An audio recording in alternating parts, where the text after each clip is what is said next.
Hello and welcome everyone to Buckets After Bedtime, the IU basketball pod for busy parents. I'm your host Dylan, and once the house is quiet and the kids are finally asleep, it's time to talk some Indiana Hoosiers basketball. So as you're cleaning the playroom for the 100th time today, grab those headphones and let's talk some IU hoops. Again, this is another special episode of Buckets After Bedtime, not talking specifically IU hoops because the season is unfortunately over, but instead focusing more on the big picture, the granddaddy of them all, the 2026 NCAA Division I Men's Basketball Tournament, March Madness. I've already previewed the East and South Regionals, so let's move on to the top right-hand corner, and let's talk about the West Regional. The region I have deemed the Mom region. If this is the first episode you're listening of this series of the tournament preview, I've decided to name each region a la John Rothstein likes to do, but with our own personal Buckets After Bedtime twists, since we are a podcast dedicated to busy parents.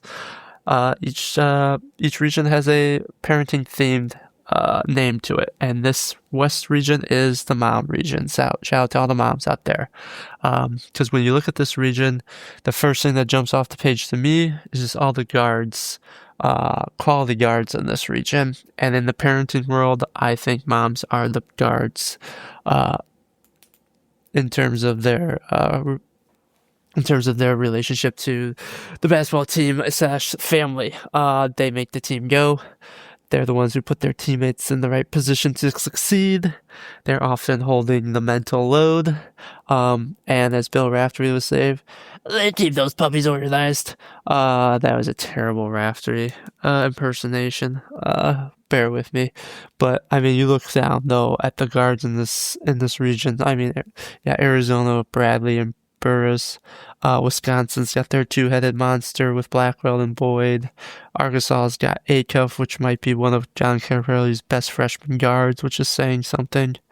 And then down at the bottom, the 2-seed Purdue's got Braden Smith, who's one assist away from tying the all-time assists record. So just a lot of good quality guards, and guards is what gets you far in March, so it should be a really exciting region. So let's go ahead and go game by game here, how I think things are going to play out.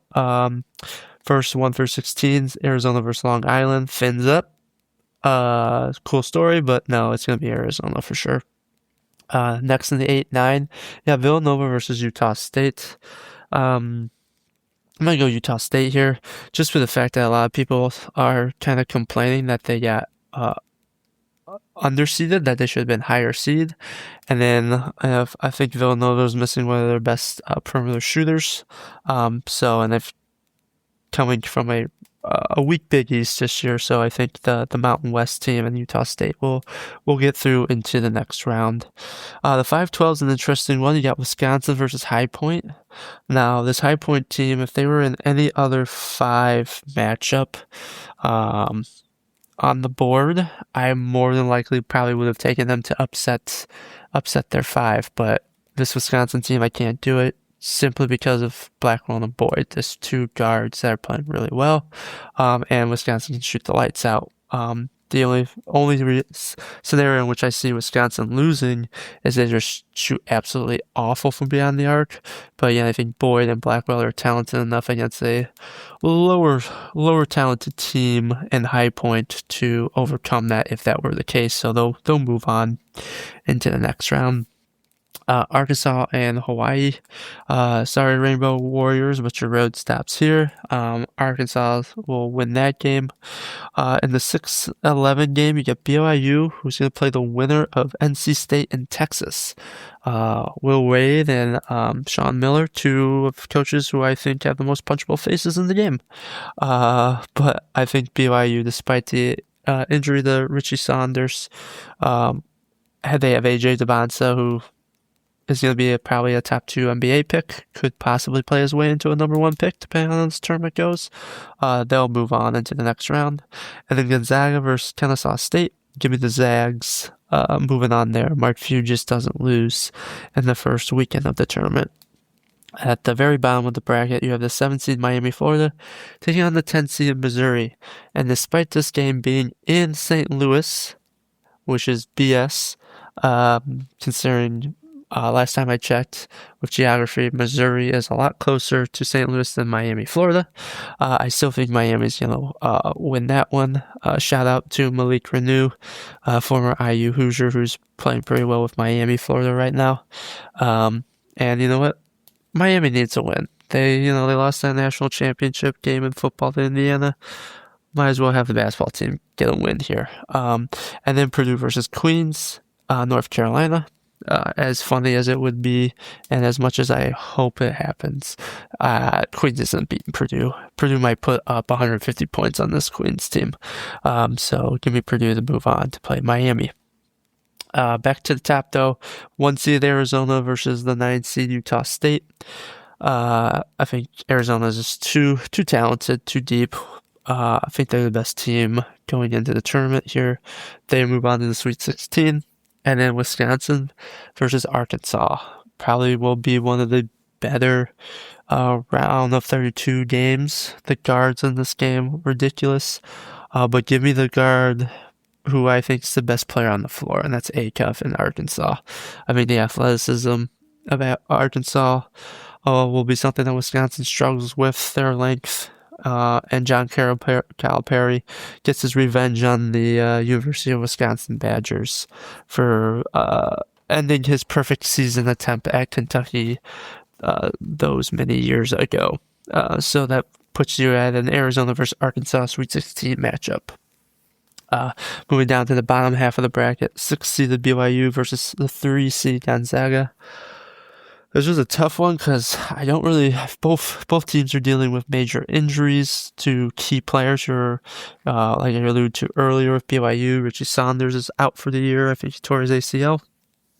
And then Gonzaga's been dealing with a major injury as well.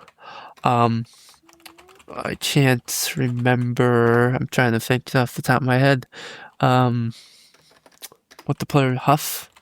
He's been out for about a month, I think. I'm trying to think what's his first name. Sorry. Oh, Braden Huff. Yep. Forward. One of their best, if not best players. He's been out for a while. They don't think he's going to be ready for this first weekend. He might come back the second weekend. I think the Zags will have enough to make it to the Sweet 16. That's just kind of what Mark Few and Gonzaga do. They make it to the second weekend. But two teams that are definitely not at full strength, playing each other. So give me the team with the history of making it to the second weekend with the better coach and Mark Few. And then Miami taking on Purdue down in St. Louis. As much as I would love to say Miami with their size and athleticism will be able to beat Purdue, because that's the type of Purdue teams that Purdue struggle with, I just think Purdue's got too much skill and talent and leadership to lose to a Miami team who will probably just be getting out of an absolute dogfight with Missouri. So give me Purdue, unfortunately, to move on to the Sweet 16. Play Gonzaga. Side note, this draw for Purdue is really good, so that's infuriating. Back up to the top though, we got Arizona, Arkansas.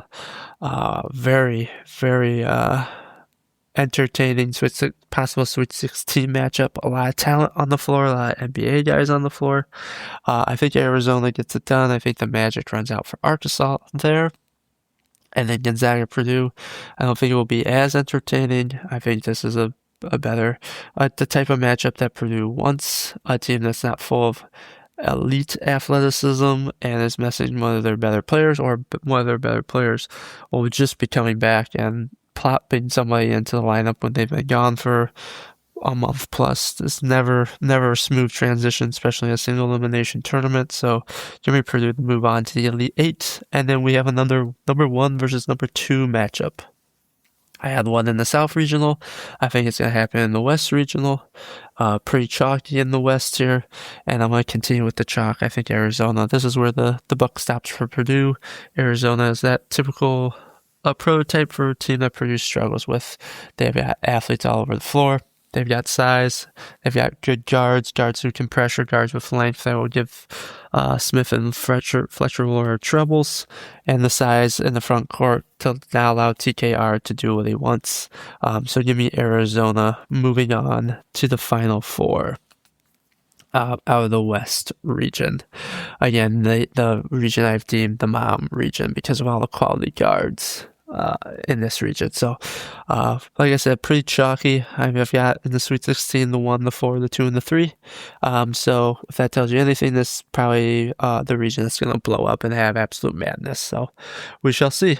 But thanks again for listening to another episode of the Buckets After Bedtime. If you like what you heard, please go ahead and tell your family and friends. Be sure to subscribe to the podcast so you never miss an episode wherever you're listening to this podcast: Spotify, Amazon, hopefully Apple.